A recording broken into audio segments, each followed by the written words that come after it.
సాయంకాల సమయములో సంధ్యాదీపారాధనలో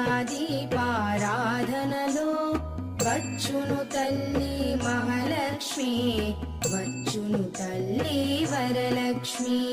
కాళ్లకు గజ్జెలు కట్టింది, మెడలో హారము వేసింది, పిలచిన వెంటనే పలికింది, అడిగినదంతా ఇచ్చింది.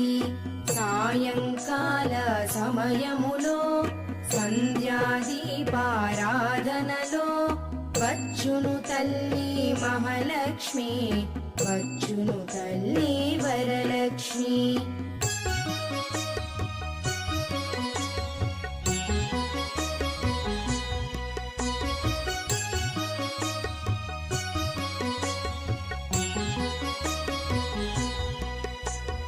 ధనము